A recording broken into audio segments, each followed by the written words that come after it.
Hey guys, what's up? Welcome back to Dragon Ball Nation. Today I'm giving you guys my episode 47 review of Dragon Ball Super. Finally here, we've got a spoiler review here, so if you don't want to hear those, well then get the hell out. But, Future Trunks finally returns in Dragon Ball Super's episode this week, and with varying success. I mean, it was a good episode, do not get me wrong. Was it the best episode of Dragon Ball Super yet? No. I think episode 28, I believe it was, where Champa and Beerus have their first on-screen real interaction. Obviously, they met before. I think that was a better episode. I believe it was 28. Might have been 29, but I think 28's the number. This was still a strong episode, though, do not get me wrong. But I'm going to get this out of the way first.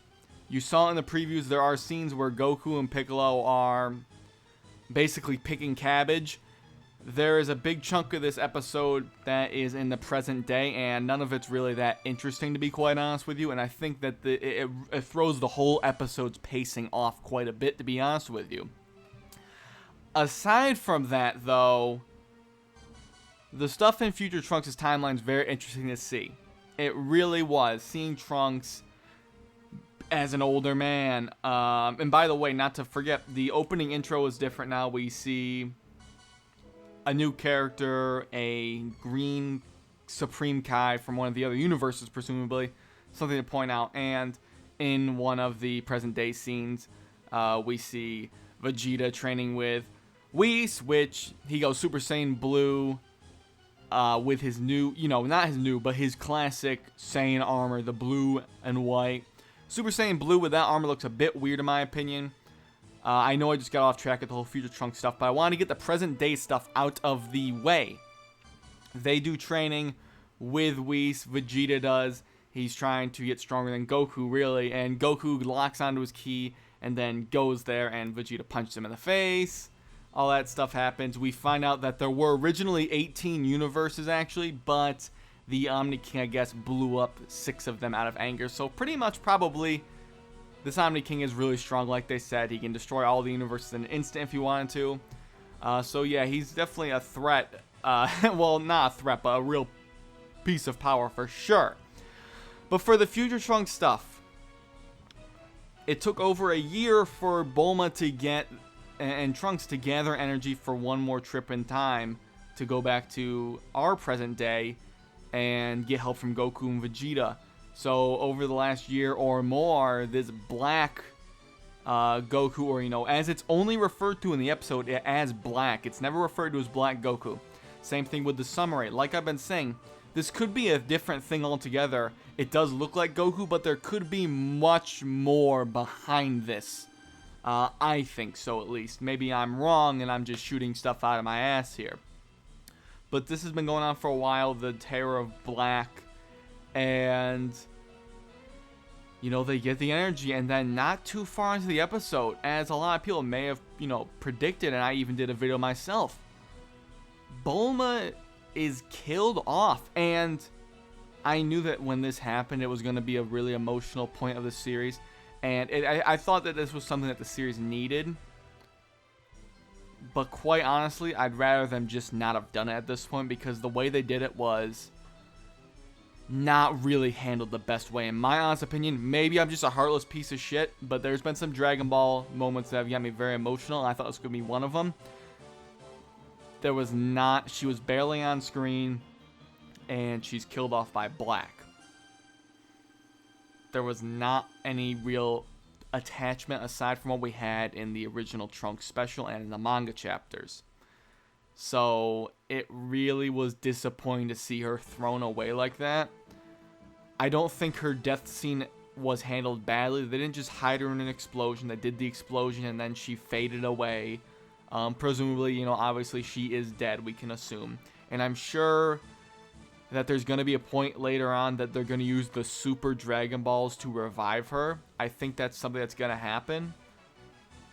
Or maybe they'll find the Namekian new Namek Dragon Balls. In Trunks' timeline, I doubt they're going to use those, though. But just to see Bulma thrown away like that, honestly, was really put a hole in my stomach. Just to really see her treated in that type of way. Maybe I haven't talked to anyone about this, so maybe I'm alone in that opinion. But I feel like her death number one, happened too soon in the episode. I thought maybe it happened in the episode, but at the end, it happened too soon in the episode. Everything happened way too fast. Maybe that's what they're going for. But the only person that I really cared about in this episode was Trunks, and I understand that that's the one you should care about the most. But I should be caring about Bulma. I should be caring about Mai. I care about this new threat of Black because I want to see more about him. But that's the only reason. I'm not afraid that he's going to kill everyone because I know everything's going to be okay in the end. It's Dragon Ball. Come on. But Bulma, I'm really stressed over that. Bulma's death, in my opinion, just was not handled well at all. It was really shameful, I feel like. And, you know, after that, you know, before Trunks is told to go off on his own and leave Bulma behind, which he does, and then Bulma dies. But there was just no emotion in the scene for me, and it's... Maybe I'm just a piece of shit human being that has no heart, but that's just what I got from the whole situation, to be honest with you. It really is. But Trunks has to take the time machine fuel to Capsule Corp to put it in the time machine. He comes across Mai. They already have their interactions before. They know each other. No real word on why she's there and how she's that age. Me and Mike from Laugh Stock may have talked about that this is in fact the Trunks from the Android Saga that we know. It's not the one from the Buu Saga and Super. So I guess Mai must have had that wish made on the Pilaf gang as well to make her young, so they're like the same age. I'm assuming that's what happens. I'm expecting inconsistencies in some of the timeline and time travel stuff, but we'll have to see in the future how that all goes.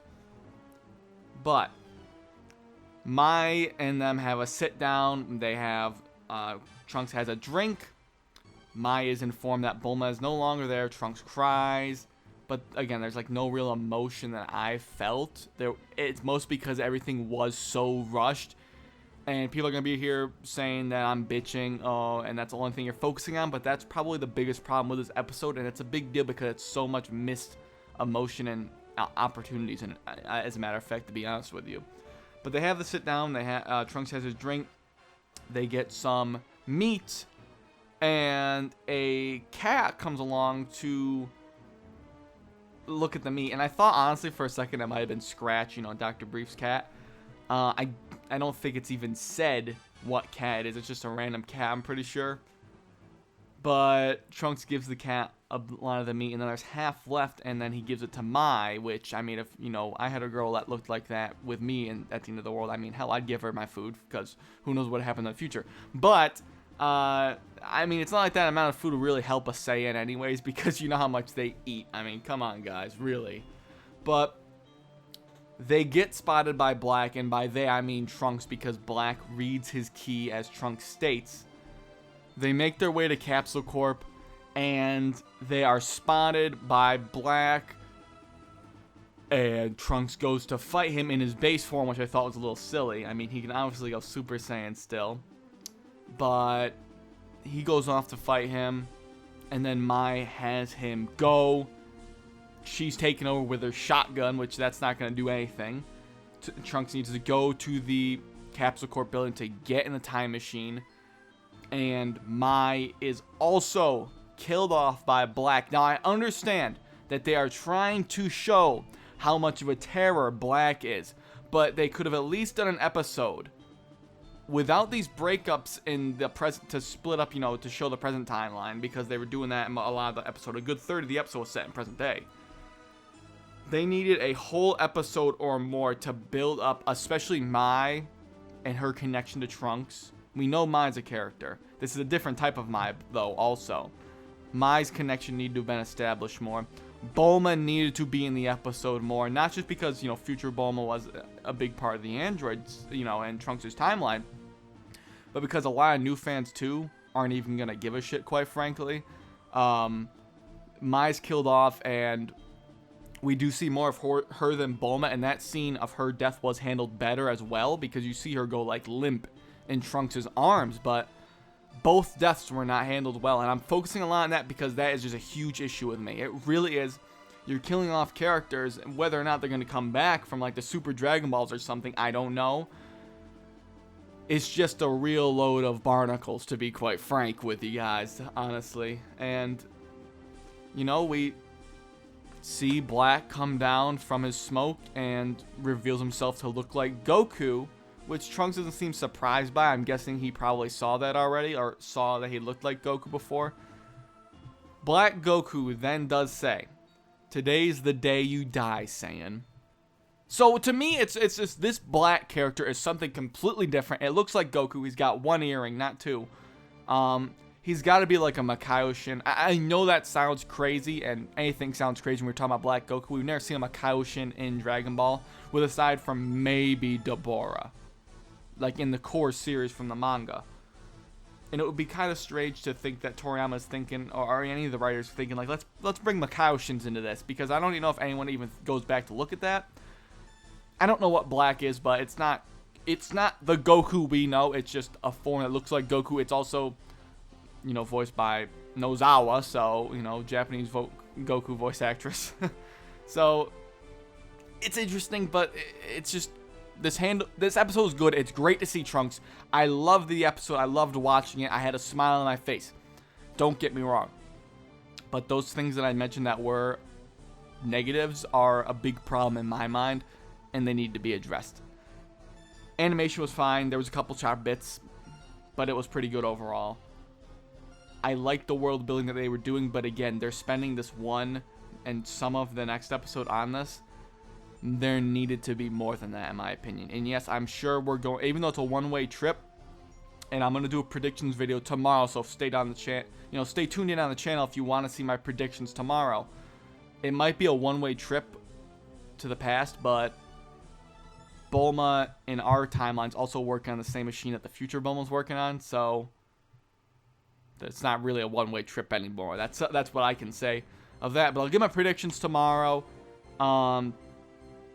Other than that, guys, honestly, just give me your thoughts down below. I like the episode. Don't think I'm shitting on it, but those points, you know, if you disagree with me on the points about the deaths and me thinking they were bad, feel free to comment. But those are just my honest thoughts on the episode, guys. Like, thank you guys all for watching this. Share your thoughts below. I am excited for next week's episode, and I'm glad to see Trunks has returned. Yes, I understand his hair is blue. I've gotten so many comments talking about why is no one talking about his hair is blue. I've mentioned it in videos before. I don't need to mention it in every single Trunks video. His hair is blue now, guys. You just have to deal with it. It's not a giant deal. It's really not. Thanks for watching, and I'll catch you later.